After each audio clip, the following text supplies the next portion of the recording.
தேவனுக்கு மகிமை உண்டாவதாக.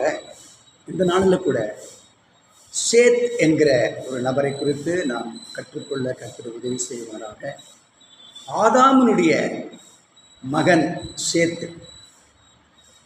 ஆதாமுக்கு ஏற்கனவே காயின், ஆபேல் என்ற 2 பிள்ளைகள் இருந்ததாக நாம் வேதத்தில் தெளிவாக வாசிக்க முடிகிறது. ஆனால் ஆதாமுடைய சந்ததி என்று சொல்லும் பொழுது லூக்கா 3ஆம் அதிகாரம் 38ஆம் வசனத்தில் ஏனோஸ் சேத்தின் குமாரன், சேத்து ஆதாமின் குமாரன், ஆதாம் தேவனால் உண்டானவன்.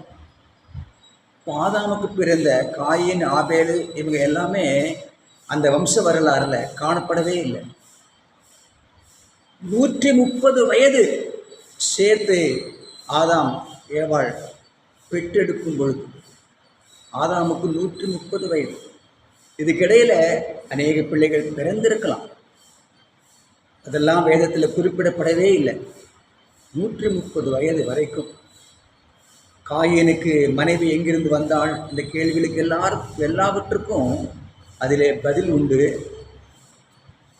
அப்பொழுது சேத்து இயேசு கிறிஸ்துவின் வம்ச வரலாறில் வருகிறார்.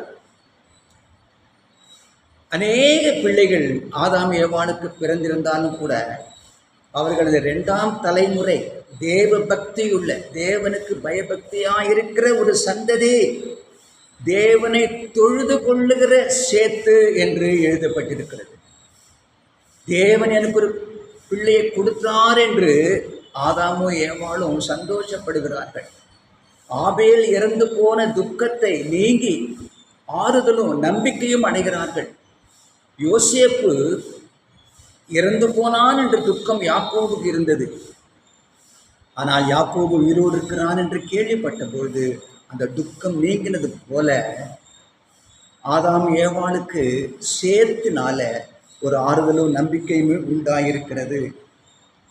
தேவனின் வாக்குத்தத்தம் யார் மூலமாக இல்லை, சேத்தின் மூலமாக தான் தொடர்ந்து வருகிறது. தேவன் அருளிய வேறொரு சந்ததி என்று சொல்லி தேவனுக்கு நன்றி செலுத்தினார்கள் ஆதாம் ஏவாள்.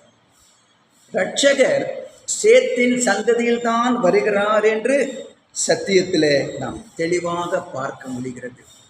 இரட்சிப்பின் பாதை சேத்தின் மூலமாக தொடர்ந்து வந்திருக்கிறது.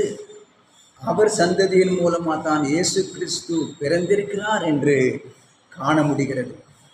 அதனால் அநேகர் அறியாத சேத்து, அநேக விஷயங்களை படிக்க முடியாதது சேத்துவை பற்றி.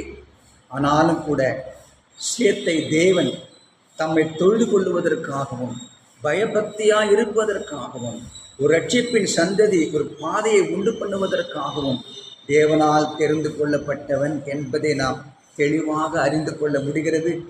தேவன் நம்மை கூட தெரிந்து கொண்டிருக்கிறார்.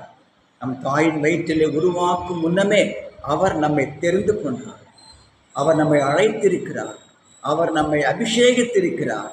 அவருக்காக துதிகளையும் செலுத்தவும் ஊழியங்களை செய்யவும் உங்களையும் என்னையும் அவர் தெரிந்தெடுத்திருக்கிறார் என்பதை சந்தோஷமாக இந்த கால வேளையில் அவருக்கு துதி ஸ்தோத்திரங்களை ஏறெடுப்போம். தேவன் உங்களை ஆசீர்வதிப்பாராக. God bless you.